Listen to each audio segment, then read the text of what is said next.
హరివంశము. శ్రీ గణపతి సచ్చిదానంద స్వామీజీ. బలరాముడి యమునాకర్షణము.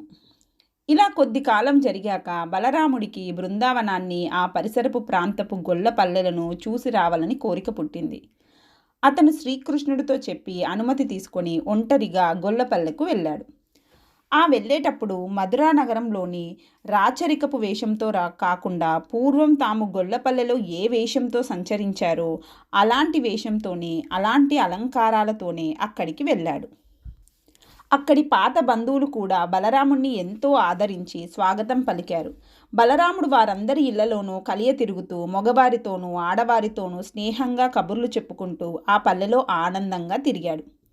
అక్కడి ఊరి పెద్దలంతా బలరాముణ్ణి అనేక రకాలుగా మెచ్చుకున్నారు. వాళ్ళు ఇలా అన్నారు: ఓ మహావీర, నువ్వింత మహావీరుడివై మహాప్రసిద్ధుడివై ఉండి కూడా మమ్మల్ని పలకరిస్తున్నావు. బలరాముడు అంటే శత్రు భయంకరుడు అనే కీర్తి లోకమంతా వ్యాపించింది. అలాంటి నువ్వు ఇక్కడికి రావటం వల్ల మా గౌరవం పెరిగింది. అయినా ఎవరికైనా జన్మభూమి అంటే అత్యంత ప్రీతి కదా.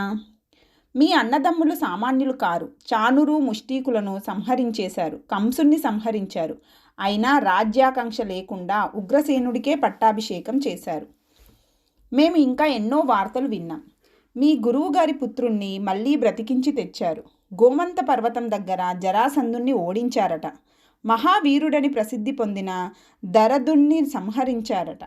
మీరు యుద్ధం చేస్తుంటే ఆకాశం నుంచి దివ్యాయుధాలు దిగి వచ్చి మీ చేతికి అందాయంట. ఆ తర్వాత శృంగాలుణ్ణి సంహరించి అతడి కొడుక్కే మళ్ళీ పట్టాభిషేకం చేశారట. ఇన్ని విజయాలు సాధించి మీరు మళ్ళీ మధురా నగరానికి తిరిగి వచ్చారట. ఇన్ని గరగారాలు సాధించిన నువ్వు మా మీద ప్రేమతో ఇక్కడి దాకా వచ్చావు. ఇది మా అదృష్టం అని. బలరాముడు వారి పొగడ్తలకు వినయంగా, మేము ఇక్కడ పుట్టాము, ఇక్కడ పెరిగాము, ఇక్కడ ఆడాము, ఇక్కడ పాడాము, మీ చేతుల్లో పెరిగాము, మేము మిమ్మల్ని ఎలా మర్చిపోతాము అంటూ వారికి సమాధానం చెబుతూ ఇతర గోప బాలకులతో కలిసి పూర్వంలాగానే ఆవులను తోలుకుంటూ అడవుల వెంట తిరిగాడు. ఇంతలో అక్కడ ఉన్న గోపాలకులు కొంతమంది బలరాముడి అలవాట్లను గ్రహించి కొంత మద్యాన్ని తెచ్చి అతడికి కానుకగా సమర్పించారు. దానితో పాటు రకరకాల పూలను, పండ్లను కూడా సమర్పించారు. బలరాముడు ఈ సమర్పణకు ఎంతో సంతోషించాడు. అతడికి ఒక చెవికి మాత్రమే కుండలం పెట్టుకునే అలవాటు ఉంది. కొద్దిగా వంకర తిరిగిన కిరీటం ధరించే అలవాటు ఉంది. ఒంటికి బాగా గంధం పూసుకొని మెడలో పూలమాలలు వేసుకునేవాడు. ఎక్కడికి వెళ్ళినా నాగలి, రోకలి భుజాన వేసుకొని వెళ్ళేవాడు.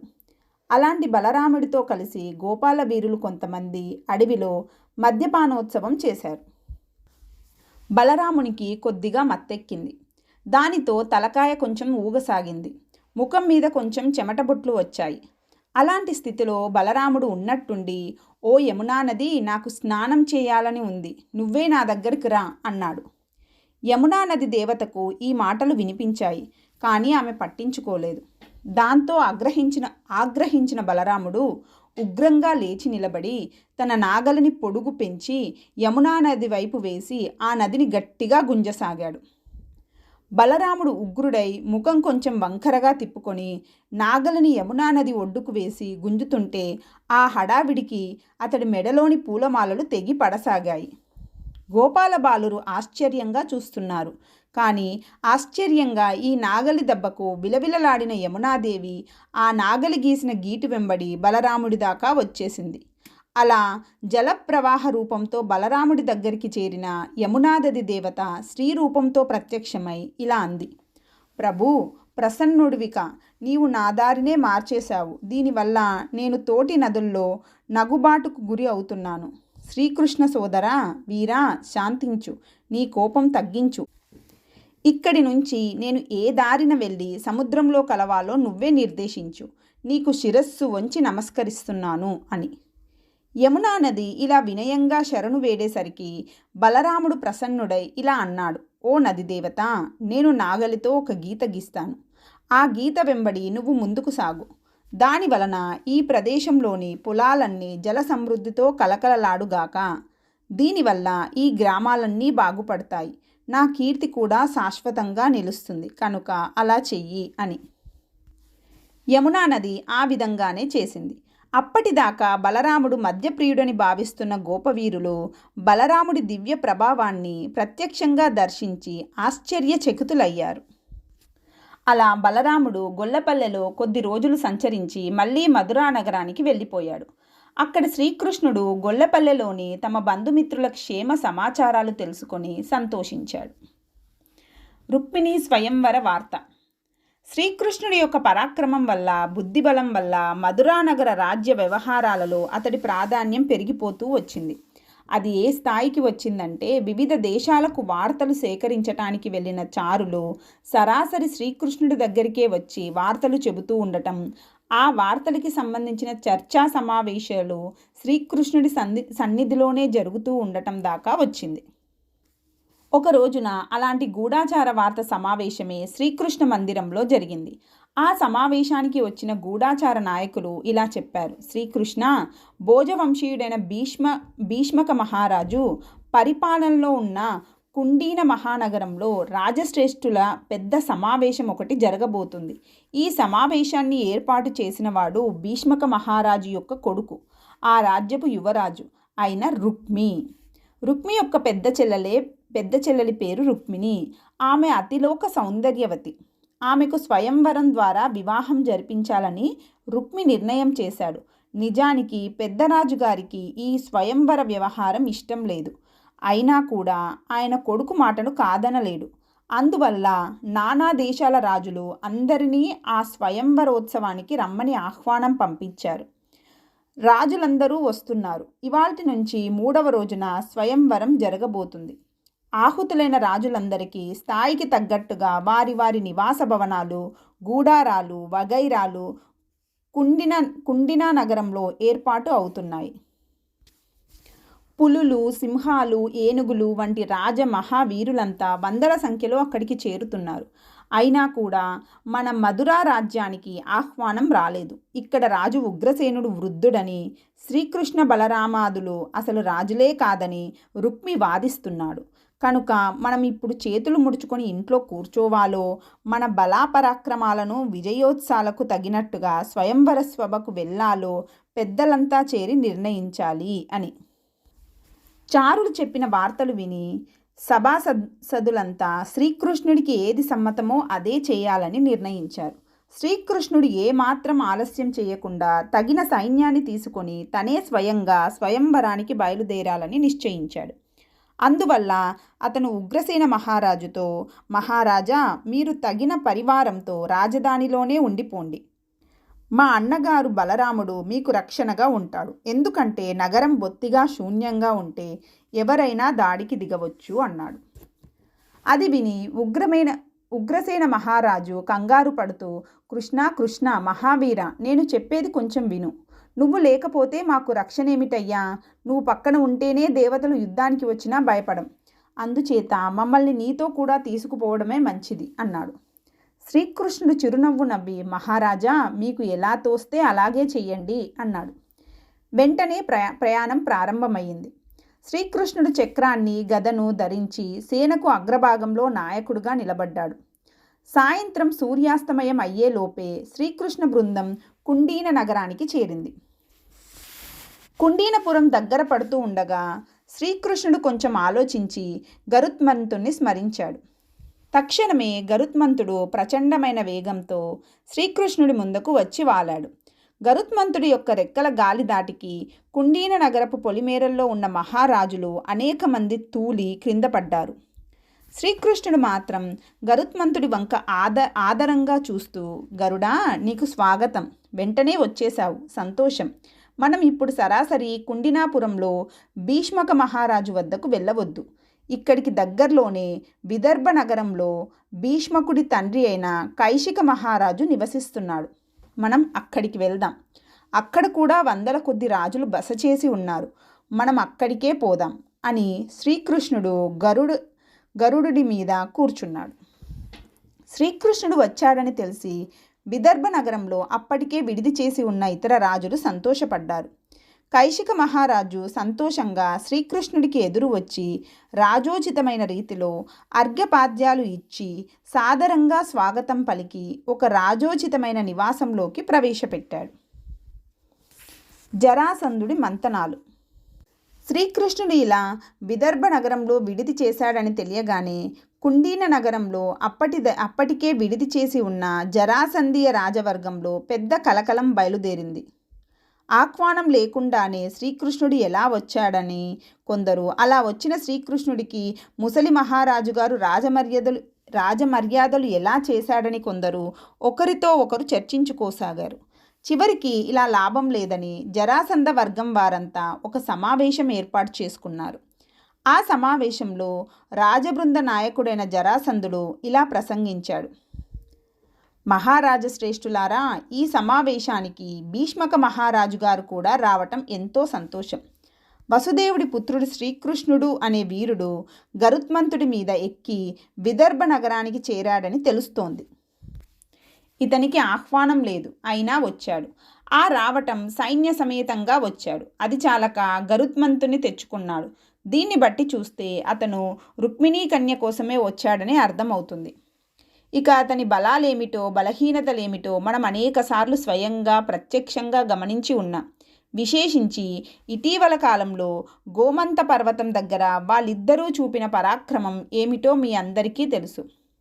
అప్పటి యుద్ధాలలో వారిద్దరికీ వాహనాలు లేవు, సైన్యం లేదు, కాళ్లకు చెప్పులు కూడా లేవు. ఇప్పుడు దానికి భిన్నంగా రాజోచితంగా సైన్య సమేతంగా వచ్చి ఉన్నారు. అది చాలక ఆ శ్రీకృష్ణుడు ఇప్పుడు గరుత్మంతుణ్ణి తెచ్చుకున్నాడు. ఆ గరుత్మంతుడి రెక్కల గాలి దాటికే మనలో చాలామంది అల్లల్లాడిపోతున్నారు. అలాంటిది ఆ గరుత్మంతుడే శ్రీకృష్ణుడికి యుద్ధంలో సహాయంగా ఉంటే అప్పుడు దేవేంద్రుడైనా సరే అతడికి ఎదురు నిలవగలడా? ఇంత దాటితో వచ్చిన శ్రీకృష్ణుడు భీష్మక మహారాజు పెట్టిన ఈ స్వయంవరాన్ని సాగనిస్తాడని నేను అనుకోను. బలవంతంగా కన్యను ఎత్తుకుపోవడం కోసమే అతను గరుడ సమేతంగా వచ్చాడని నాకు అనిపిస్తుంది. ఈ గరుత్మంతుని బట్టి చూస్తే ఈ శ్రీకృష్ణుడు విష్ణు స్వరూపుడు అనిపిస్తుంది. శ్రీ మహావిష్ణువు పూర్వం అనేక అవతారాలు ఎత్తి రకరకాల ఉపాయాలతో తన ప్రత్యర్థులను పటాపంచలు చేసి ఉన్నాడు. కాలనేమి వంటి ఘోర అసురులని ఆ శ్రీహరి అవలీలగా తన చక్రంతో సంహరించి ఉన్నాడు. ఈ శ్రీకృష్ణుడు కూడా తన బాల్య వయస్సులోనే బృందావనంలో గొల్లపల్లెలో నివాసం చేస్తూనే ప్రలంబుడు, అరిష్టుడు, ధేనుకుడు, కేశి, పూతన మొదలైన రాక్షసులను సంహరించాడు. దేవతా వర్గానికి చెందిన నలకుబార మణిగ్రీవులు అనే గంధర్వులు మద్ది చెట్ల రూపంలో ఉంటే ఆ చెట్లను పారాడే పసి వయస్సులోనే కూల్చి పారేశాడు. ఇవన్నీ ఎందుకు? మధురానగరంలో కువలయాపీడము అనే ఏనుగుని, చానూరు ముష్టీకులనే మల్లయుద్ధ మహావీరులని, వీరందరినీ మించిన మహావీరుడుగా ప్రసిద్ధి చెందిన కంస మహారాజుని ఆడుతూ పాడుతూ అలవోకగా సంహరించేశాడు. ఈ చిహ్నాలను బట్టి ఈ శ్రీకృష్ణుడు సాక్షాత్తు శ్రీహరే అని నేను గట్టిగా భావిస్తున్నాను. ఈనాటి గరుత్మంతుడి రాక నా భావనను మరింతగా బలపరుస్తుంది. కనుక మనకు తలకు మించిన ప్రమాదం ఏర్పడిందేమోనని నేను సందేహిస్తున్నాను. అందువల్ల ఇకపై మన కర్తవ్యం ఏమిటో మీరే నిర్ణయించండి అని. జరాసంధుడి ఈ సుదీర్ఘ ప్రసంగాన్ని విన్న రాజులందరూ ఏమి చెప్పాలా అని ఆలోచిస్తూ ఉండగా సునీతుడు అనే మహారాజు లేచి ఇలా ప్రసంగించాడు. చక్రవర్తులకే చక్రవర్తిగా పేరెన్నికగన్న మన జరాసంధ మహారాజు చక్కగా ప్రసంగించారు. వారు చెప్పిన ప్రతి మాట అక్షర సత్యం. శ్రీకృష్ణ బలరాముల పరాక్రమ విశేషాలను తిరస్కరించే ప్రసక్తి లేనేలేదు. అంతేకాదు, రాజులు, చక్రవర్తులు సమావేశమై ఉన్న ఈ మహాస్వయంవర సభకు స్వయంగా శ్రీకృష్ణుడు రావడమే మనందరి మీద కూడా అతడు విసిరిన పెద్ద సవాలు. ఇది శ్రీకృష్ణుడు మన మీద చేసిన ధిక్కారం. అయినా సరే శ్రీకృష్ణుడు తెగించి మళ్ళీ యుద్ధానికి దిగితే మనలో ఎవరం నిలవగలం? జరాసంధ మహారాజు గారు ఈ విషయాన్నే ఇప్పటి వరకు ప్రస్తావించారు అని. సునీత మహారాజు మహోపన్యాసం చేయబోయి ఎటూ తేల్చకుండా ఉపన్యాసం ముగించేసరికి కురుష దేశాధిపతి అయిన దంతవక్త్రుడు లేచి ఇలా ప్రసంగించాడు. మహారాజులారా, జరాసంధుడు, సునీతుడు ఇద్దరూ ఒకటే మాట మాట్లాడారు. ఆ మాటలను ఎవరూ కాదనలేరు. అయినా నేను మీ దృష్టికి ఒక అంశాన్ని తీసుకురావాలి అనుకుంటున్నాను. మనమందరం వచ్చినట్టే శ్రీకృష్ణుడు స్వయంవరానికి వచ్చాడు. ఇందులో తప్పేమిటి, గొప్పేమిటి? పూర్వం గోమంత పర్వతం దగ్గర మనమందరం కలిసి ఒంటరిగా ఉన్న శ్రీకృష్ణ బలరాముల మీద దాడి చేశాము. అది క్షత్రియ ధర్మమని మనం భావించాము. అది తప్పని ఎవరైనా అనగలరా? శ్రీకృష్ణ బలరాములు బాల్య వయస్సులో చేసిన రాక్షస సంహారాలను గురించి జరాసంధ మహారాజు ప్రస్తావించాడు. కంసుడికి తెలియకుండా ఉండాలని శ్రీకృష్ణ బలరాములు తమ బాల్యంలో గొల్లపల్లెలో నివసించారు. కానీ నారద మహర్షి చెప్పిన మాటలతో కంస మహారాజు రెచ్చిపోయి వాళ్ళిద్దరినీ మధురకు పిలిపించి వాళ్ళను హత్య చేయటానికి ప్రయత్నం చేశాడు. ఆ ప్రయత్నానికి ప్రతిఫలంగా తమ ఆత్మరక్షణలో భాగంగా శ్రీకృష్ణ బలరాములు కంసుడిని సంహరించేశారు. దానికి మనమంతా ఆగ్రహించాం. మధుర మీదికి దండెత్తాం. మనం చేసింది తప్ప? మనం మళ్ళీ మళ్ళీ దాడులు చేస్తే శ్రీకృష్ణ బలరాములు గోమంత పర్వతానికి పారిపోయారు. మనం అక్కడికి కూడా వారిని వెంబడించాం. గోమంత పర్వతానికి నిప్పు పెట్టి వారిని సజీవ దహనం చేయాలని ప్రయత్నించాం. కానీ శ్రీకృష్ణ బలరాములు ఇద్దరూ ఎదురు తిరిగి ఎదురుదాడి చేసి మన సేనలను నుగ్గు చేశారు. ఇది శ్రీకృష్ణుడి తప్ప? రాజశ్రేష్ఠులారా, మనం వెళ్ళిన ప్రతి చోట శ్రీకృష్ణుడితో విరోధం వస్తూనే ఉంది. ఇక్కడ వచ్చేటట్టుగానే ఉంది. కానీ శ్రీకృష్ణుడు ఇక్కడికి యుద్ధానికి వచ్చాడా? కాదేమో. కేవలం స్వయంవరానికే వచ్చాడేమో. శ్రీకృష్ణుడు ఇంతవరకు ఒక్కసారి కూడా తనంతట తానుగా మన మీదికి దాడి చేయలేదు.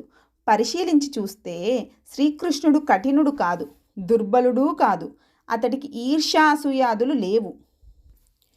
అతడు శ్రీహరి అవతారమేమో అని జరాసంధుడు అంటున్నాడు, సునీతుడు అంటున్నాడు. నేను అదే మాట అంటున్నాను.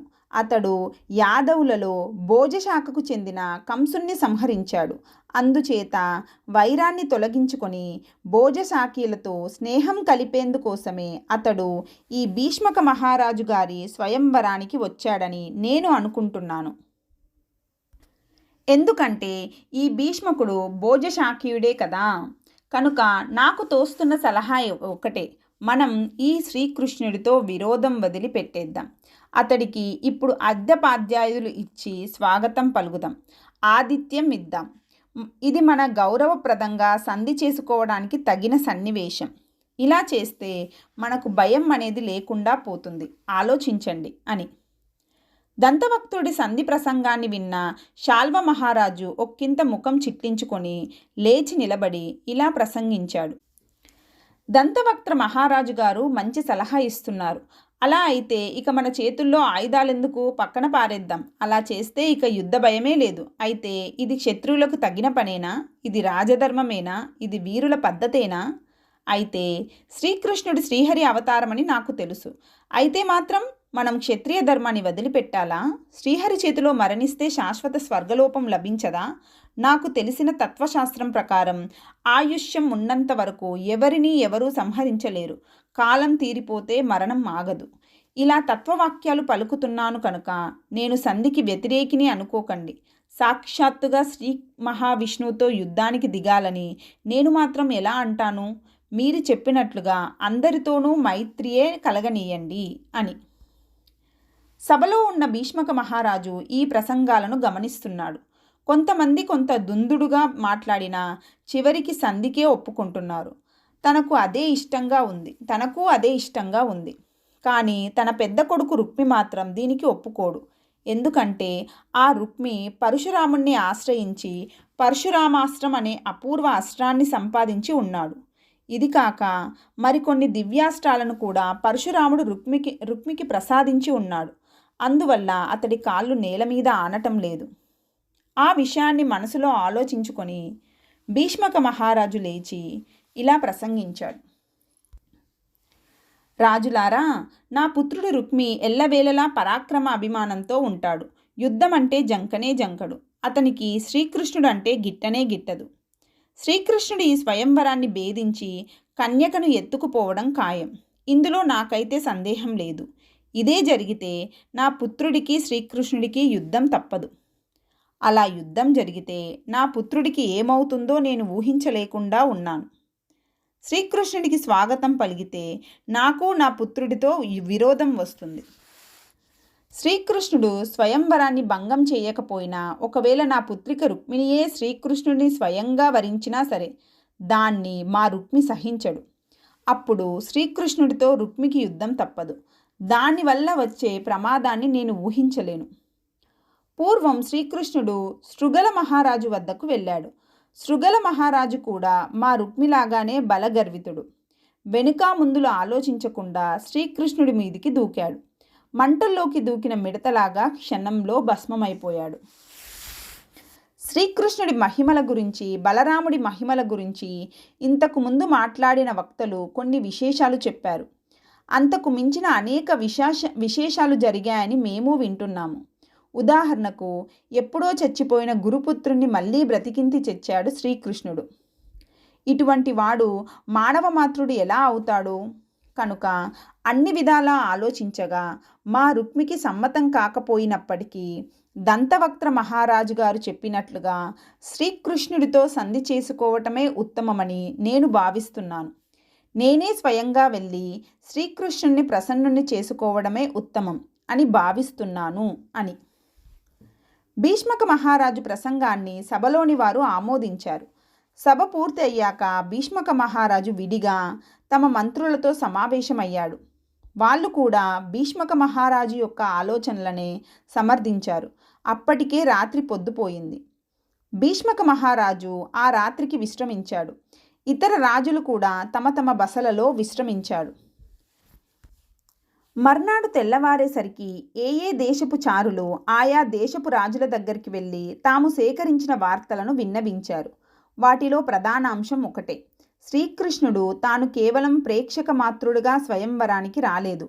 స్వయంవరానికి కన్యార్థులై వచ్చిన ఇతర రాజులలాగానే అతను కూడా మంగళ స్నానాదులు చేసి స్వయంవరానికి హాజరు కావటానికి సిద్ధపడుతున్నాడు అని. ఈ వార్త విన్న రాజులలో రకరకాల ప్రతిస్పందన కనిపించింది. కొందరు సంతోషించారు, కొందరు మౌనంగా ఉన్నారు, కొందరు లోపలే బగ్గుమని పైకి మౌనంగా ఉన్నారు. ఇక విదర్భ నగరంలో కొన్ని అద్భుతమైన దివ్య సన్నివేశాలు చోటు చేసుకున్నాయి. ఇంద్ర సందేశం. వైశంపాయన మహర్షి ఈ విధంగా కథ చెబుతూ ఉండగా జనమేజయ మహారాజు ఆయనను కొంచెం ఆపి ఇలా అడిగాడు. మహర్షి, శ్రీకృష్ణుడు కంసుడంతటి వాణ్ణి సంహరించినా ఆ సింహాసనాన్ని మాత్రం కోరుకోలేదు.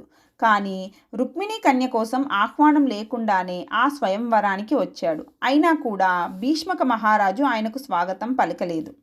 శ్రీకృష్ణుడు తన దివ్యత్వాన్ని ప్రకటించడం కోసం గరుత్మంతుని కూడా ఆహ్వానించి బల ప్రదర్శన చేశాడు.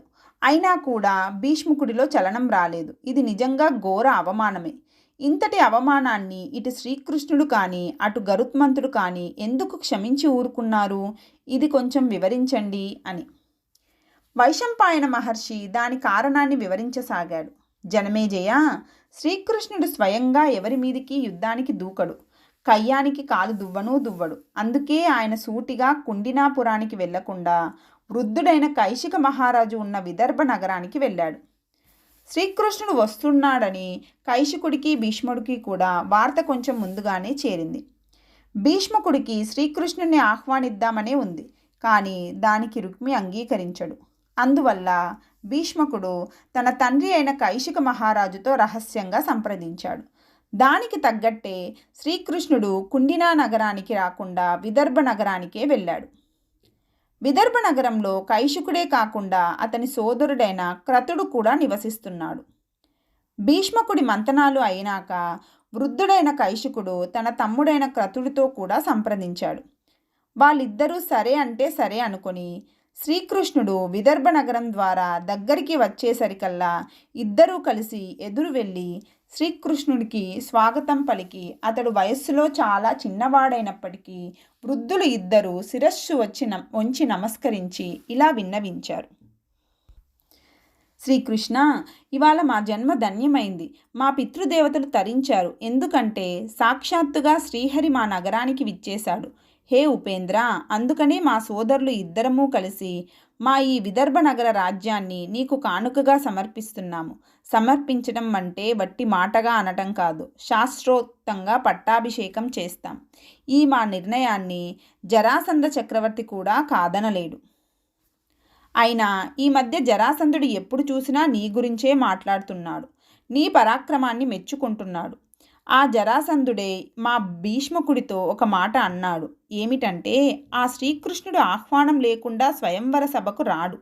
ఎందుకంటే ఆ సభలో మేమంతా రాజసింహాసనాల్లో సమున్నతంగా కూర్చొని ఉంటే అతడు సామాన్య జనంతో కలిసి తక్కువ రకపు ఆసనంలో కూర్చోవలసి వస్తుంది. అందుకే అతను రాడు అని.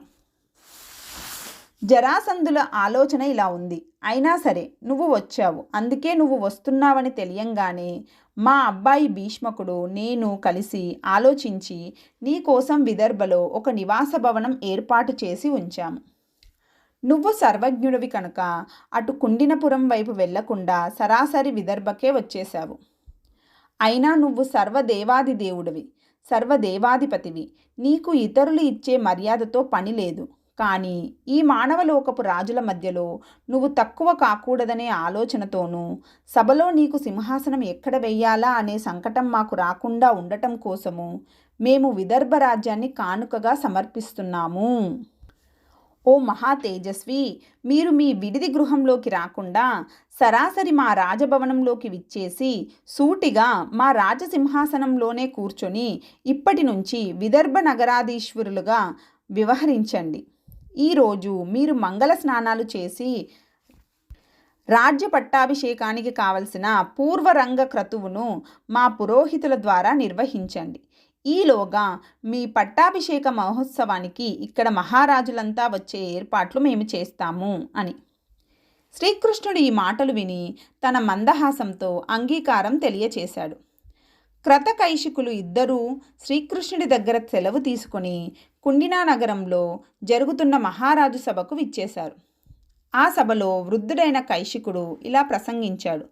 మహారాజులారా, శ్రీహరి శ్రీకృష్ణ స్వరూపం స్వీకరించి గరుడ సమేతుడై విదర్భ నగరానికి విచ్చేశాడనే విషయం మీ అందరికీ తెలుసు. శ్రీకృష్ణుడి ఆగమనాన్ని గమనించిన మా తమ్ముడు క్రత మహారాజు మా విదర్భ రాజ్యాన్ని శ్రీకృష్ణుడికి కానుకగా సమర్పించాడు. అలా సమర్పించిన మా తమ్ముడు శ్రీకృష్ణ, ఇదిగో నా సింహాసనం, దీనిని అధిరోహించు అంటూ ఉండగానే ఇంతలో ఎవరో దేవదూత అదృశ్య రూపంలో అక్కడికి వచ్చి మా తమ్ముణ్ణి నివారిస్తూ ఉచ్చైస్వరంతో ఇలా చెప్పాడు. క్రత మహారాజా, సాక్షాత్తుగా శ్రీహరి అధిరోహించేందుకు ఈ చిన్న సింహాసనం తగినది కాదు. ఆ స్వామి స్థాయికి తగ్గట్టుగా ఒక దివ్య సింహాసనాన్ని దేవేంద్రులు నా ద్వారా పంపించారు. ఆ సింహాసనంలో శ్రీకృష్ణుని కూర్చోబెట్టి కుండినా నగరానికి వచ్చిన రాజులందరూ కలిసి పట్టాభిషేకం చేయండి. ఆ పట్టాభిషేకం కూడా మీ మానవ కలశాలతో కాదు. దేవేంద్రుల వారు 8 దివ్య సువర్ణ కలశాలను ఈ పట్టాభిషేకం కోసం పంపించారు. ఈ దివ్య జలాలతో ఆ స్వామికి పట్టాభిషేకం చేయండి అని. దేవదూత ఇలా చెబుతూనే ఒక దివ్య సింహాసనాన్ని మా భవనంలోకి దింపి దేవేంద్రాజ్ఞగా రాజశ్రేష్ఠులందరినీ ఆహ్వానించమని నాకు చెప్పి ఆయన స్వర్గలోకానికి వెళ్ళిపోయాడు. ఆయన వెళుతూ ఈ పట్టాభిషేకానికి రాని రాజు జీవితంలో దురదృష్టవంతుడుగా మిగిలిపోతాడు. ఈ పట్టాభిషేకాన్ని దర్శించిన వారందరికీ పాపాలు నశిస్తాయి అని చెప్పి వెళ్ళాడు. మహారాజులారా, దేవేంద్రుడి సందేశం అంతటిని ఒక లేఖ రూపంలో రాసి తీసుకువచ్చి మీ అందరికీ వినిపిస్తున్నాను.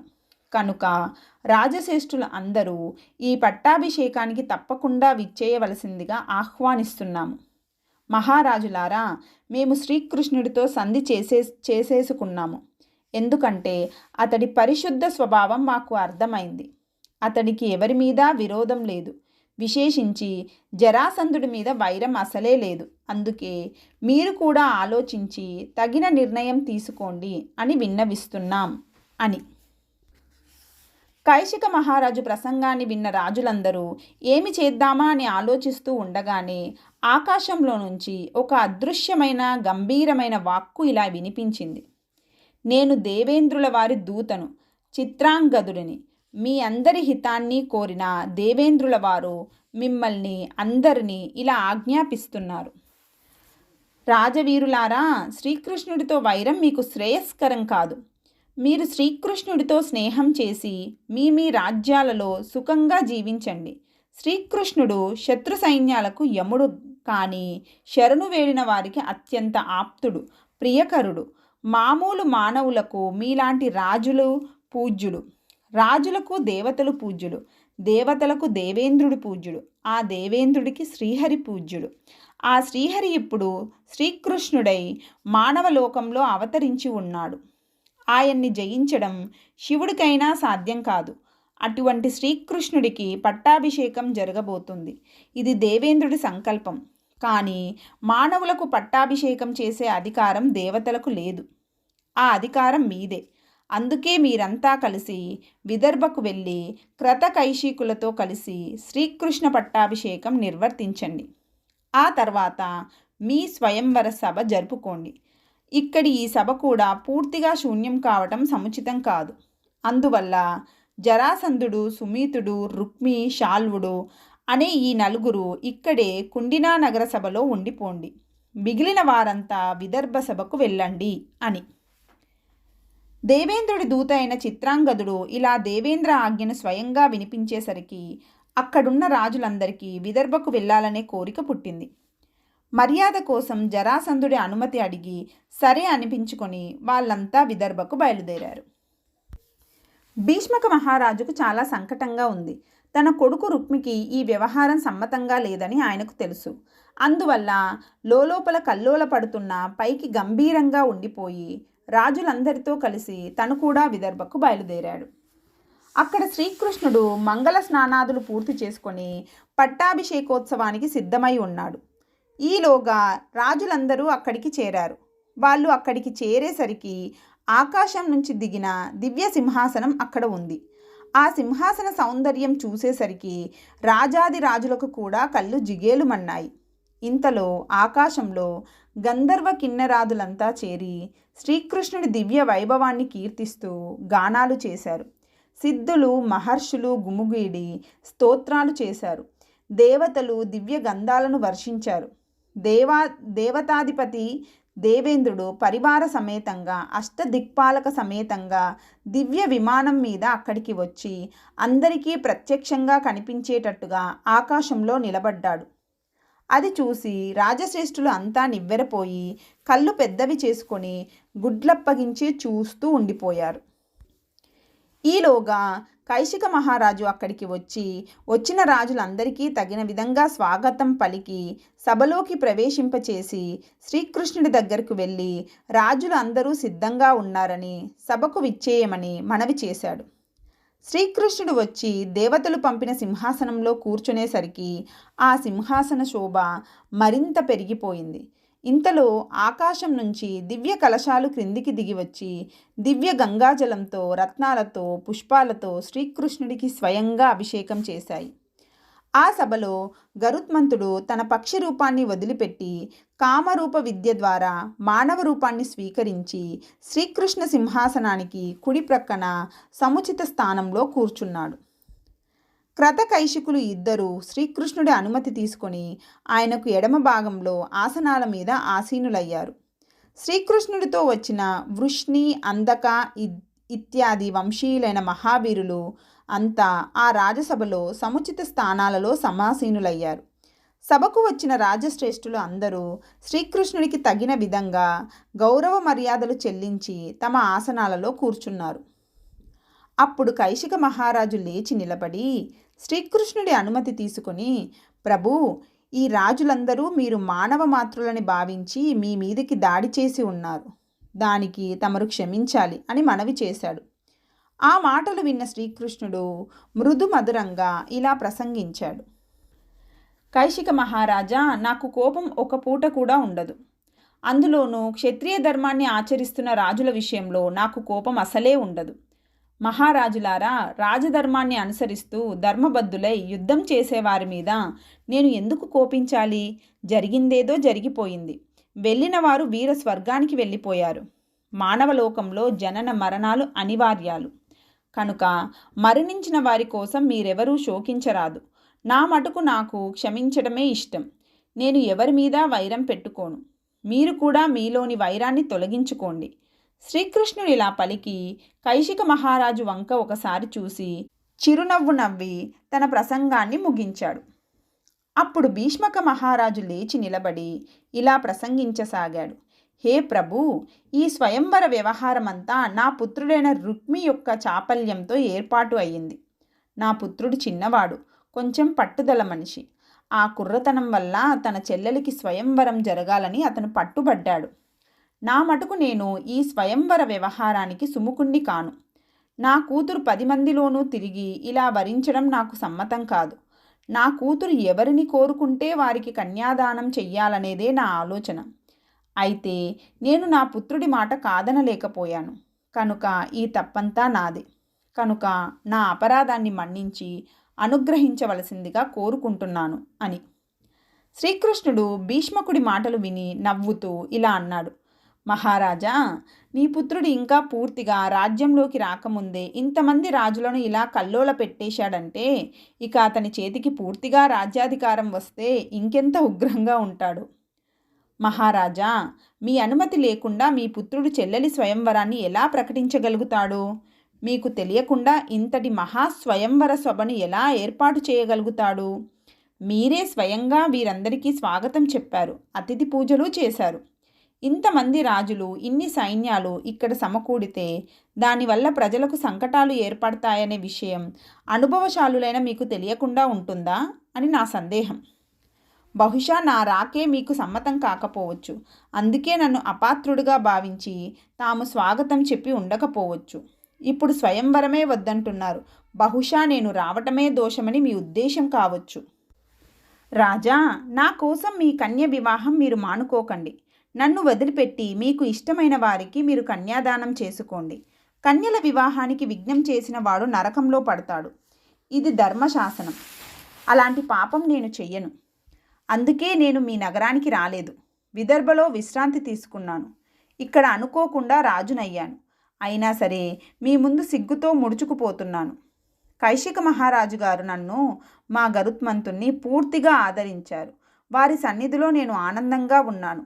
మీ స్వయంవరం మీరు జరుపుకోండి అని. పైకి మెత్తగా కనిపిస్తున్న వజ్రపు దెబ్బల్లాగా ఉన్న శ్రీకృష్ణుడి వాక్యాలను విని భీష్మక మహారాజు బెంబేలు పడుతూ ఇలా అన్నాడు. దేవా, లోకేశ్వర, సమస్త లోకశాసక, ప్రసన్నువిక, నన్ను కాపాడు. నేను అజ్ఞానంలో మునిగి ఉన్నాను. నాకు జ్ఞాననేత్రం ప్రసాదించు. మేము నీ మానవ శరీరాన్ని చూసామే కానీ నీ లోపల దివ్యత్వాన్ని దర్శించలేకపోయాము. నా వల్ల తప్పు జరిగినా నేను మిమ్మల్ని శరణు పొందాను కనుక ఇప్పుడు అంతగా భయపడటం లేదు. నా మనస్సులో ఉన్న ఆలోచన మనవి చేస్తాను. తమరు అవతరించాలి. నేను మీకోసం స్వయంవరం ఆపుకోవటం లేదు. నాకే స్వయంవరం ఇష్టం లేదు. అందుకే ఇది వద్దంటున్నాను. తమరు కోపించరాదు, అనుగ్రహించాలి అని. శ్రీకృష్ణుడు మళ్ళీ ఇలా సమాధానం చెప్పాడు. మహారాజా, మీరు మేధావులు. మీరు ఇలా పలికినంత మాత్రం చేత మాకు ఒరిగేది ఏముంది?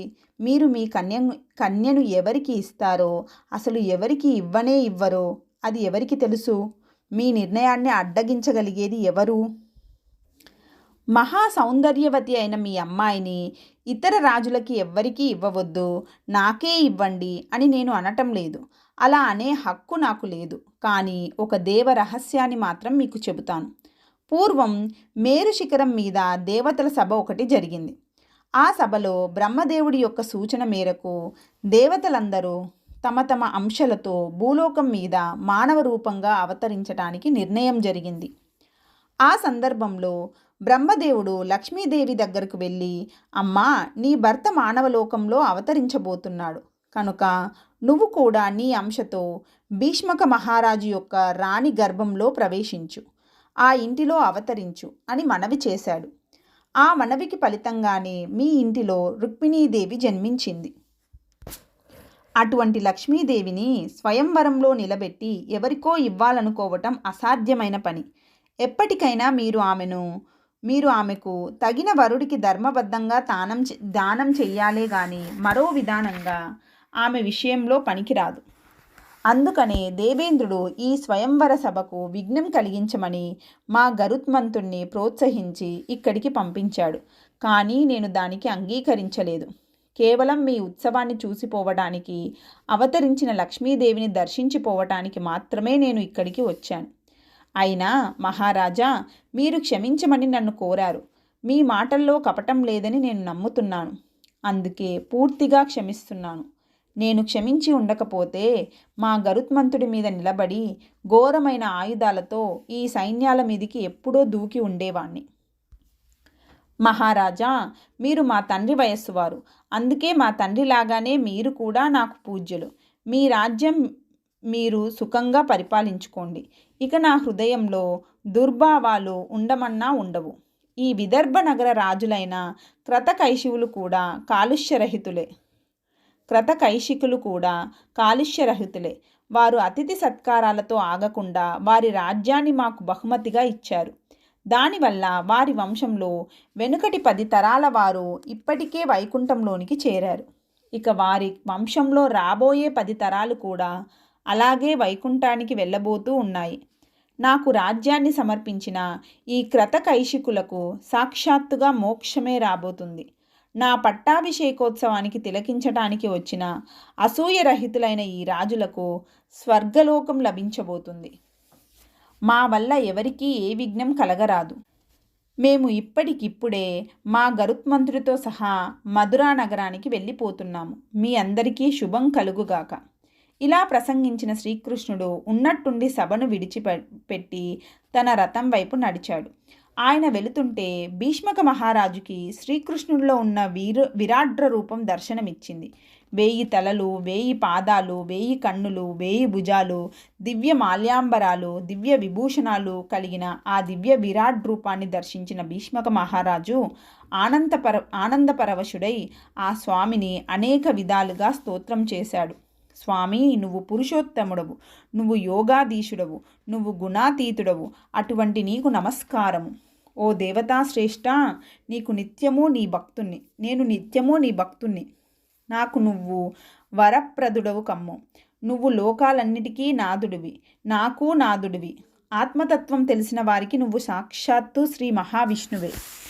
భీష్మకుడు ఈ విధంగా కొంతసేపు స్తోత్రం చేసి అనేక రత్నాలను, కానుకలను శ్రీకృష్ణుడికి సమర్పించి ఆ తర్వాత ఆ ప్రక్కనే ఉన్న గరుత్మంతుడికి కూడా నమస్కారం చేసి ఆయనకు కూడా సంగ్రహంగా స్తోత్రం చేశాడు.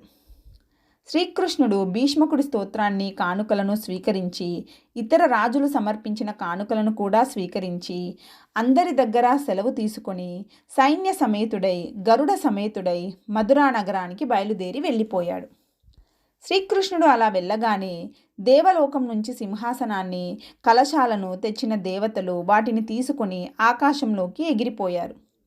ఆ పట్టాభిషేక సభకు వచ్చిన రాజులు అందరూ శ్రీకృష్ణుడి సాగనంపడానికి 1 క్రోసెడు దూరం దాకా ఆయనతో పాటు వెళ్ళారు. శ్రీకృష్ణుడు అక్కడ వారందరినీ ఆపి, మీరు స్వయంవరానికి వెళ్ళండి అని వాళ్ళను వెనక్కి పంపి తాను ముందుకు సాగిపోయాడు. రాజులంతా మళ్ళీ సభాస్థానం దగ్గరకు రాగానే భీష్మక మహారాజు వారిని ఉద్దేశించి ఇలా ప్రసంగించాడు. ఓ రాజేశ్వరులారా, ఈ స్వయంవరానికి శ్రీకృష్ణ విరోధము అనే దోషం ఏర్పడింది. ఈ విషయాన్ని నేను ముందుగానే ఊహించి ఉండవలసింది. ఇది వృద్ధుడి అపరాధంగా భావించి మీరంతా నన్ను మన్నించాలి. ఈ పరిస్థితులలో నేను ఈ స్వయంవరాన్ని విరమించుకుంటున్నాను. దయతో మీరందరూ దీనికి అంగీకరించి నేను చేసే సత్కారాలు స్వీకరించి మీ ప్రయాణాలను మీరు చేయండి అని. రాజులందరూ భీష్మకుడి వాక్యాలను మెచ్చుకున్నారు. చాలామంది బయలుదేరి వెళ్ళిపోయారు కూడా. కానీ జరాసంధుడు, సునాతుడు, దంతవక్త్రుడు, శాల్వుడు, మహాకూర్ముడు, క్రతుడు, కైశికుడు మొదలైన సన్నిహిత రాజవర్గం వారు కొంతమంది అక్కడే ఉండిపోయి భీష్మక మహారాజు యొక్క ఆంతర్యం ఏమిటో తెలుసుకోవాలని ఆయన వంక చూడసాగారు.